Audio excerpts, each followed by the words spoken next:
नमस्कार। आप देख रहे हैं पब्लिक न्यूज टीवी। मैं हूं देवकीनंदन मिश्र। आज के डीएनएम शो में हम बात करेंगे टेट परीक्षा, जो टीईटी की परीक्षा कल हुई, होने वाली थी, होने से पहले ही उसे निरस्त कर दिया गया। इस परीक्षा में जो पेपर था वो पहले ही आउट हो गया, 12 से 15 घंटे पहले। मतलब कल जब 10 बजे परीक्षा शुरू होनी थी, उससे करीब 12 से 15 घंटे पहले से पेपर जो सोशल मीडिया है, जो व्हाट्सएप है, उस पर सर्कुलेट हो रहा था। लगातार सर्कुलेशन उसका चल रहा था। एसटीएफ ने इसका खुलासा किया। 26 लोग अब तक गिरफ्तार किए जा चुके हैं इस मामले में। ये सभी यूजर हैं। इसमें से एक व्यक्ति ऐसा है जो टीचर है, जिसने इस पर्चे को सॉल्व, ऐसा कहा जा रहा है कि उसने सॉल्व किया है। उसके पास से कुछ पेपर फोटोकॉपी भी बरामद हुई। सवाल ये उठता है कि टीटी की इस परीक्षा को किसने ब्रेक किया, किसने उस पेपर को लीक आउट किया, जो पूरे उत्तर प्रदेश में सर्कुलेट होने लगा। इस परीक्षा में करीब 21 लाख अभ्यर्थी जो है वो शामिल हुए थे। और पूरे उत्तर प्रदेश से ही नहीं, उत्तर प्रदेश के बाहर के स्टेट से भी लोग यहाँ आए थे इस परीक्षा को देने के लिए। और आप ये सोचिए कि उनकी जो सपने थे, उनकी जो समझ थी, उनकी जो तैयारी थी इस परीक्षा को लेकर के, उस पर कितना बड़ा कुठाराघात इन जो घोटालेबाज हैं, जो नकल माफिया हैं, जो इस पूरी परीक्षा को हाईजैक कर लिए थे। सरकार कह रही है कि हम कड़ी कार्रवाई उनके खिलाफ करेंगे और इससे जुड़े सारे लोगों को गिरफ्तार किया जाएगा। उसकी वजह भी है क्योंकि चुनाव सर पर है। 21 लाख लोगों की लाइफ का सवाल है। इसकी वजह से सरकार बहुत इसको लेकर के एग्रेसिव रही। कल जो मुख्यमंत्री हैं योगी आदित्यनाथ, उन्होंने भी कल एक मीटिंग थी, उस मीटिंग में भी इस बात को कहा कि मैंने कड़े निर्देश दिए हैं कि जो भी इस मामले में शामिल हो उसके खिलाफ कार्रवाई की जाए, कोई भी दोषी बख्शा नहीं जाए, बिल्कुल नहीं बख्शा जाएगा। 26 लोग गिरफ्तार हो चुके हैं। लेकिन सवाल ये उठता है कि आखिर वो जो मेन आदमी है जिसने इस पर्चे को बाहर किया, उसकी गिरफ्तारी कब होगी, उसके नाम का खुलासा कब होगा, यह एक बड़ा सवाल है। आपको बता दें कि इस तरह की जो भी परीक्षाएं होती हैं वो सभी प्राइवेट एजेंसियां कराती हैं। इसमें से सरकारी मशीनरी का कोई लेना देना नहीं है। सरकार सिर्फ एक इसका परीक्षा नियामक प्राधिकारी बना रखी है, वो इसको ऑर्गेनाइज करता है। बाकी सब कुछ प्राइवेट सेक्टर के लोग करते हैं। सवाल यहीं से खड़ा होता है कि आखिर वो प्राइवेट सेक्टर क्यों पर्चे को लीक बार बार कर रहा है। जब भी कोई परीक्षा बड़ी होती है पर्चा लीक हो जाता है। आपको बता दें कि 69,000 जो शिक्षक भर्ती जिसका मामला लगातार उठता रहता है, जिसमें रिजर्वेशन की बात कही जाती है कि रिजर्वेशन उसमें फॉलो नहीं हुआ, उस भर्ती में भी धांधली हुई थी। उस उस धांधली में प्राइवेट सेक्टर के लोग शामिल थे। हालांकि उस परीक्षा को निरस्त नहीं किया गया। इससे पहले भी जब टेट की परीक्षा हुई तब भी इस तरह की बात प्रकाश में आई, उस समय परीक्षा निरस्त नहीं हुई। लेकिन कल चूंकि एक बड़ा मामला सामने आ गया, पूरे सोशल मीडिया पर वो जो प्रश्न पत्र हैं उसमें से करीब 100 से ज्यादा प्रश्न पत्र इसमें होते हैं, वो सब जब तैरने लगे सोशल मीडिया पर, व्हाट्सएप पे तैरने लगे, फेसबुक पर कुछ लोगों ने डाल दिया, तब पुलिस को लगा और एसटीएफ ने उसको पकड़ लिया। मतलब परीक्षा शुरू होने से पहले। तब जब लगा कि ये मामला बड़ा हो गया है, बड़े लेवल पर ये पेपर लीक आउट हो गया है, तब सरकार ने इस परीक्षा को निरस्त कर दिया। मंत्री जो हैं सतीश द्विवेदी बेसिक शिक्षा के, वो सामने आए। उन्होंने कहा कि परीक्षा निरस्त कर दिया गया और छात्रों को कोई असुविधा ना हो, इसकी वजह से उन्हें बसों में मुफ्त भेजा जाएगा घर, और दोबारा जब परीक्षा होगी तो उनसे कोई शुल्क नहीं लिया जाएगा। लेकिन यहां फिर वही सवाल कि इन परीक्षा जो आज की तैयारी थी, मतलब जो कल की तैयारी थी, कल तक की तैयारी के लिए जिन छात्रों ने पूरा मेहनत की थी, वो उनको 1 महीने और मेहनत करनी पड़ेगी, क्योंकि बताया गया है कि 1 महीने के भीतर हम दोबारा परीक्षा कराएंगे और पूरी तैयारी के साथ कराएंगे।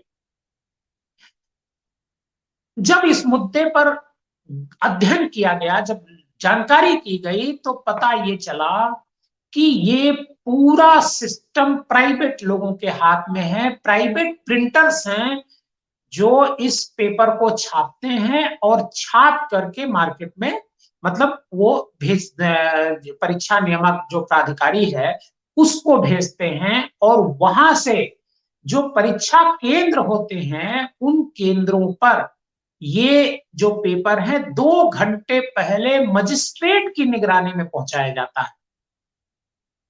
सवाल ये उठता है कि लैप्सेज कहां से है? पहले लैप्सेज कहां हो सकता है? पहला लैप्सेज हो सकता है कि प्रिंटिंग सेंटर जहां पर हो वहां से पेपर आउट हो गया हो, या जिसने पेपर सेट किया हो, फाइनल सेट किया हो। कई लोगों से पेपर मंगाए जाते हैं, उसके बाद एक फाइनल कमेटी है, वो गवर्नमेंट की कमेटी है, वो कमेटी कौन सा पेपर इस बार लाया जाएगा वो तय करती है। या तो उस कमेटी के किसी मेंबर ने उस पेपर को लीक किया हो, या प्रिंटिंग प्रेस वाले ने लीक किया हो, या परीक्षा नियामक प्राधिकारी के यहां से लीक किया गया हो जहां पेपर इकट्ठा किया गया हो, या मजिस्ट्रेट के यहां जाते समय लीक किया गया हो। लेकिन मजिस्ट्रेट के साथ जब सेंटर्स पे पेपर जाने की अवधि है वो 2 घंटे पहले की है, और पेपर 12 से 15 घंटे पहले मार्केट में सर्कुलेट हो रहा था। इससे साफ है कि इन्हीं 3 जगहों से ये पेपर लीक हुआ होगा। या तो जो बनाने वाली कमेटी है उसने लीक किया, या फिर प्रिंटिंग प्रेस से लीक हुआ, या फिर प्रिंटिंग प्रेस से गोडाउन तक जो पेपर पहुंचाया गया उस अवधि में लीक किया गया।